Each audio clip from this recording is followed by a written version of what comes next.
ಇನ್ನು ರಣ ಬಿಸಿಲಿನ ಹೊಡೆತಕ್ಕೆ ಕಲಬುರಗಿ ಜಿಲ್ಲೆಯೂ ಕೂಡ ಅಕ್ಷರಶಃ ತತ್ತರಿಸಿ ಹೋಗಿದೆ. ಅಲ್ಲೂ ಕೂಡ ದಿನದಿಂದ ದಿನಕ್ಕೆ ಬಿಸಿಲು ಜಾಸ್ತಿ ಆಗ್ತಾ ಇದೆ, ಜನ ಒದ್ದಾಡ್ತಾ ಇದ್ದಾರೆ. ಕಲಬುರಗಿ ಜಿಲ್ಲೆಯಲ್ಲಿ 45 ಡಿಗ್ರಿ ಸೆಲ್ಸಿಯಸ್ ದಾಟಿದೆ ತಾಪಮಾನ. ಏಪ್ರಿಲ್ 17ರವರೆಗೆ ಹೀಟ್ ವೇವ್ನ ಆರೆಂಜ್ ಅಲರ್ಟ್ ಇದೆ. ಕಲಬುರಗಿ, ಬೀದರು, ರಾಯಚೂರು ಅಂದರೆ ಇಡೀ ರಾಜ್ಯದ ಎಲ್ಲ ಜಿಲ್ಲೆಗಳು ಕೂಡ ಬಿಸಿಲಿನಿಂದ ತತ್ತರಿಸಿ ಹೋಗಿರೋದು. ಬೆಂಗಳೂರು ಸೇರಿದಂತೆ ಬೆಂಗಳೂರಲ್ಲಿ ಯಾವತ್ತೂ ಕೂಡ ಈ ಪ್ರಮಾಣದ ಬಿಸಿಲನ್ನು ನೋಡಿಲ್ಲ ಅಂತ ಜನ ಹೇಳ್ತಿದ್ದಾರೆ. ಗುಲ್ಬರ್ಗ, ಕಲಬುರಗಿ ಜಿಲ್ಲೆಯಾದ್ಯಂತ 45 ಡಿಗ್ರಿ ದಾಖಲಾಗಿದೆ ನಿನ್ನೆ ತಾಪಮಾನ. ಕಲ್ಯಾಣ ಕರ್ನಾಟಕದ ಕಲಬುರಗಿ ಕೇಂದ್ರ ಸ್ಥಾನ ಅಂದರೆ ಯಾವಾಗಲೂ ಬಿಸಿಲು ನಾಡೆ ಅಂತ ಹೆಸರು ಬಿದ್ದದ್ದು.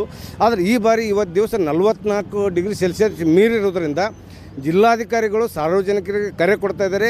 ತಾವು ಜಾಗೃತಿಯಿಂದ ಹೊರಗೆ ಬರಬೇಡ್ರಿ, ಟೆಪ್ಪಿಗೆ ಬಳಸ್ರಿ ಅಂತ ಹೇಳ್ತಾರೆ. ಅದು ಸ್ವಾಗತ.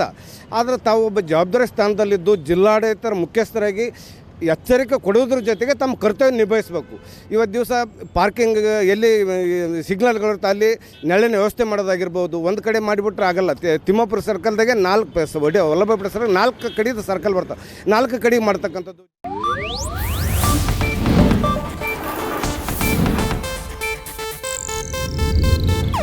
ಇದು ಏಷ್ಯಾನೆಟ್ ನ್ಯೂಸ್ ನೆಟ್ವರ್ಕ್ ಪ್ರಸ್ತುತಿ.